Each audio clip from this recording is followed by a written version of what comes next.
So I'm gonna record this. So I'm sitting out here with the pool with my children. I'm the only black man out here. So the nice white people come out here and tell me if I don't show them my ID, I have to leave. But no one else has to show their ID. So now she's gonna call the police on me. And the police are gonna come in front of my children. And they smiling. Look at her smiling. They're smiling. She's smiling. But our residents here. I'm telling you, I don't want to be recorded. You being recorded. I'll be here. When the police come, I'll be here. So now they're calling the police on me. Karen and her friend, she's smiling because they're gonna call the police on me because I don't have an ID on me. Who takes an ID to the swimming pool? And not just that, nobody else has been asked to show their identification. All right, let's see how this works out. This is crazy. Now my children are here. This is in front of my children. Welcome to Chicago. Look at the white man, he's swimming. The guy, there's a kid over there, does he need his ID?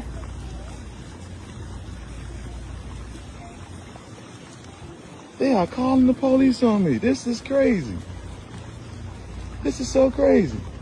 Where you going, Al? What? I'm not getting my ID. I don't have to show them no ID to be at the pool. Karen up and the other lady just smiling. This is crazy. I don't want y'all to be traumatized by this though. No, don't cry. You don't have to cry. So have a seat, Kingston. They're not gonna put me in jail. No, we can, just because we're black, we consider just like everybody else. Wow, welcome to Chicago. Yeah. Hey, peace and blessings. This is your boy Leo Sullivan. This is our last day of Chicago. Yesterday there was an incident. I think we handled it very well. Karen made us leave, tried to make us leave, call the police on us. We ended up having a fabulous time in Chicago. Unfortunately, when she called the police twice, because when I went to go ask her name and information, she said I was weird, and she wouldn't give me her information, her name, but she called the police on us and called us weird. Still, it was a learning experience. Got back to my room, the police came and knocked on the door for the second time. She reported I had harassed her, which was interesting.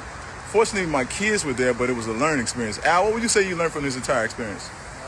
I would say that I learned it shouldn't matter what color you are, but it definitely does. And my dad's taught me to never judge someone off of the color of their skin, but their character on the inside. So yeah. Okay, that's a good lesson, valuable lesson, huh? Mm-hmm. Kingston, what did you learn? Just because a person's an idiot doesn't mean you have to be An idiot. She was an idiot. Well, anyway, we're going to say a prayer for us. God is good. I want to say a shout out to my best friend since I've known since I was a teenager, a little teenager. Michael Hallman, I love you, man. We had a great time. Love you and the family. Y'all treated us so well, man. And we can't let one bad experience dictate, what is best for humanity and what's best for our children. We learned a lot from this. Take us out, y'all. All right. We the Sullivans. We the Sullivans. Wow. Oh, I love videos like this. I do, because we get to see all the nonsense, all the BS, because so many times we'll call out nonsense like this racism, and people will be like, oh, this doesn't happen. That's not true. We're so past that. The United States is a better place. Okay, BS. Bullshit. Do you see this? Why didn't they ask anybody else? And that, moving past that poor family, those poor boys ended up crying. I feel horrible about that. However, we also need to start recording the front entrances of places so we know what places these are at, so we can get the address, so we can know what businesses not to support anymore, which businesses to boycott, which businesses to call, which businesses to start leaving horrible reviews at. Also, so that we know where these people work at. Not from a doxing standpoint, of course, that'd be horrible, but from if anyone, wanted to just know where they worked at, who these Karens are, so they can't get other jobs. Just joking. But we should know. Let justice work itself. Hi guys, welcome back to my channel. I hope you are doing great wherever you are watching us from. Imagine taking your kids on vacation, going to the swimming pool at the place where you are staying, And instead of enjoying your family, someone decide you don't belong there simply because of the way you look. That's what makes this situation so disturbing. A father named Leo was spending time with his two sons when a woman approached him and demanding to know who he was and whether he actually lives there. He explained that he was a resident, but according to his account, she continued questioning him and eventually called the police. And honestly, when you watch what happened next, the most heartbreaking part isn't even the argument. It's watching one of his children become terrified that his father might actually be taken away. And that is something no child should have to experience simply because their father was trying to enjoy a normal day with his family. Anyway, guys, let's dive straight into the video. Don't forget to subscribe to my channel, like and share the video to help the channel out. I'll be back with my commentaries. Have a seat, Kingston. Dad, I want you to go in jail. They're not gonna put me in jail. Please, just get your ID. No, we can just because we're black, we can sit it just like everybody else. This right here is why it's on white people to do something about whiteness and racism.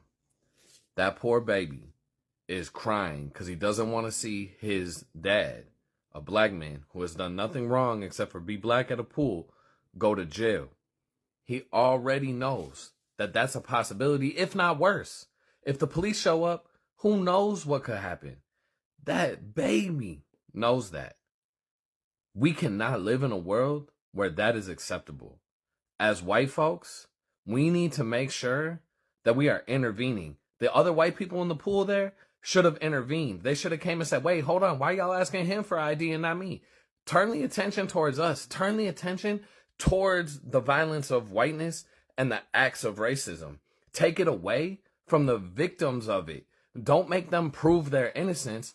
Indict the hatred. Indict the violence of whiteness. Make that the point of contention, not the aftermath and what people are doing to try to survive it. Service Sam here, and we have a pool Karen, okay? As you know, Karens will not let black people barbecue, will not let them bird watch, will not let them just do anything while being black. So this poor guy was at a pool in Chicago, at his pool, mind you, at his apartment complex, and this Karen walks up to him and says, sorry, could I have your ID? Like, you just look like you don't belong here, right? And the guy starts filming, and he's like, why do you need my ID? He points to other people at the pool that she doesn't ask for ID at all. She has a little Karen assistant, a little care assist next to her, and she's like smiling like, oh my God, I can't wait till the cops get her. They call the cops on a dad just there with his two sons at the pool. And then the most heartbreaking part about this video is the guy's youngest son starts crying. And it's like, Dad, just give her the ID and you know, terrible for a young black kid to have to experience this. And the dad's like, no. He's explaining to his son, it's like a teachable moment, like, I do not need to give my ID to this random Karen who is questioning why we are at our pool.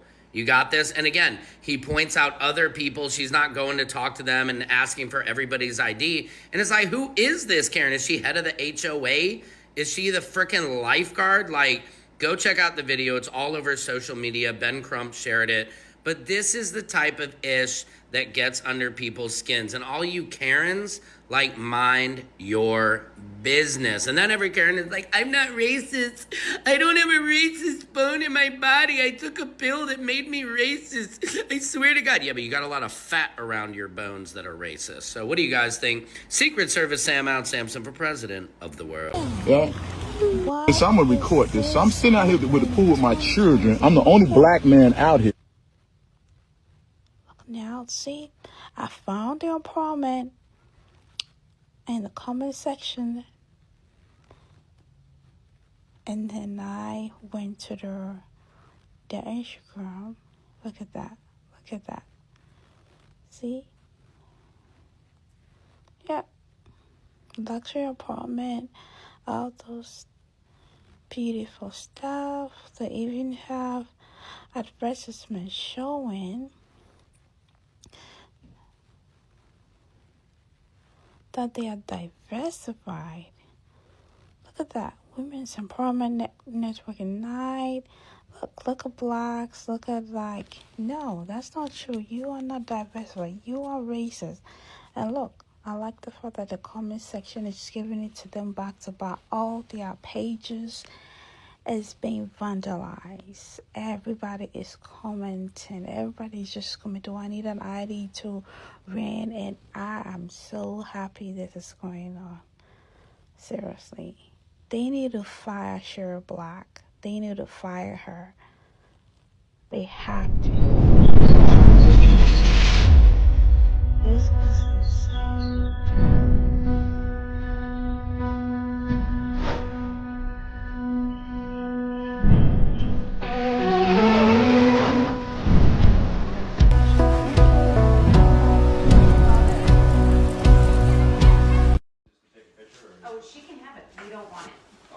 No, I'm not going to take it. I'm going to take a picture of it.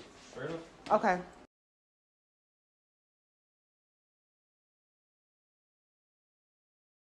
Call picking. This is what you call picking. Picking. You could move your car. Yeah, you can too, but I'm asking you because I can't get in. Okay, do you want me to move my truck? I asked you that a few times. Okay. I asked you that.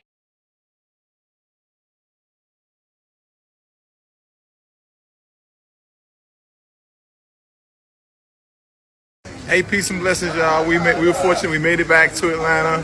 I got the boys with me. I see that video went viral, which is unfortunate. So the second half, what happened? So after the police came, we explained to them that we were residents there. It dawned on me, I need to get these people's information. So I went to the office to get their information, asked the ladies, could they please give me their names? They refused to give me their names. And they actually called the police on me again and said that I was harassing them. Fortunately, the police was a very understanding police, and he knew what was going on. We were located the resident was called the Arden or something like that. I'll post the information up there. I'm just happy that my children are doing good, and thank you all so much for inquiring and understanding of those of nature. Have a great day. Peace and blessings. Your boy, Leo Sullivan. I'm out. Welcome back, guys. Let's talk about what happened here, because this situation raises some serious questions about how easily suspicion can be placed on someone simply because of the way they look. Leo was at the swimming pool with his two sons. This wasn't some random public place where he had no reason to be. He says he was staying at the residential complex and had every right to use the amenities. But then a woman approached him and started questioning whether he belongs there. She wanted to see identification. Now, let's put ourselves in his position for a second. You are sitting by a pool with your children. You are relaxing. You are spending time with your family. Then someone walks up to you and basically say, "Prove that you belong here." That's already uncomfortable. But what makes it even more frustrating is the feeling that you are being singled out. Leo pointed out that other people were enjoying the same space without being questioned in the same way. And that's where the situation becomes much bigger than just an argument at the pool. Because when you are repeatedly made to feel like you don't belong somewhere, even when you actually do, it can hit differently. You start asking yourself, why me? What did I do? Why am I being treated like I'm suspicious? And unfortunately, many people understand exactly what that feeling is like. And this is where things become even more emotional. Imagine being a father and seeing your children watching police officers arrive because of a confrontation that you believe never should have happened in the first place. One of Leo's sons, Kingston, became extremely upset. The child was crying and worried that his father might be taken to jail.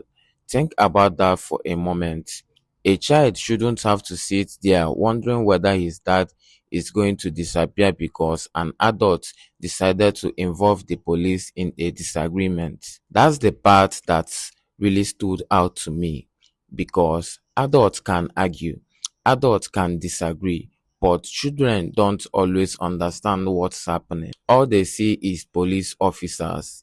They see their father being confronted, and suddenly, something that started as a normal family day turns into a frightening experience. And according to the account of what happened, the police eventually appeared to understand the situation after seeing the circumstances. Then things didn't completely end there. Later, when Leo went to the front of the office because he wanted information about the woman involved, another confrontation repeatedly happened, and once again, the police were called. This time, the allegation was that Leo was harassing her. Now, I wasn't standing there personally, so I'm not going to pretend I know every single detail beyond what was documented and reported. But that's exactly why this situation need to be looked at carefully, because calling the police is serious. Once the police get involved, the situation can escalate very quickly, and when you are already being viewed with suspicion, that can become extremely dangerous. That's why I believe people need to be more careful about when they decide to involve law enforcement in everyday disagreements. If someone is actually threatening you or you are genuinely in danger, that's one thing. But using the police as a way to intimidate someone during a disagreement can have serious consequences. And there is another part of this story that shouldn't be ignored. Other people have reportedly come forward claiming they experienced similar treatment at the same location. If those accounts are accurate, then this isn't something that should simply be dismissed as one argument between two neighbors. It raised a much bigger question about whether certain residents were being treated differently. And that's what people should be paying attention to, because everybody deserves to feel comfortable where they live. Everybody deserves to enjoy a swimming pool, walk through their building, visit their families, or simply exist without constantly feeling like they have to prove that they belong. And honestly, that's the lesson I take from this situation. Nobody should have to teach their children how to react when the police show up because someone decide they look suspicious. Nobody has to explain to their child why their family day suddenly became frightening. And nobody should be treated like they are guilty simply because somebody else decided they didn't belong. At the end of the day, we have to be careful about judging people based on appearance, because you never know what somebody has been through. You never know what your action might mean to their children. And sometimes what looks like a small confrontation to one person can become a memory that a family carries for years. That's why situations like this deserve to be discussed, not because we want more division, but because we should want something very simple. People should be treated with dignity, fairness, and basic respect, regardless of what they look like. Anyway, guys, what do you think about this video? Drop your thoughts in the comment section, and don't forget to subscribe to my channel, like and share the video to help the channel out. See you in my next video. For now, peace.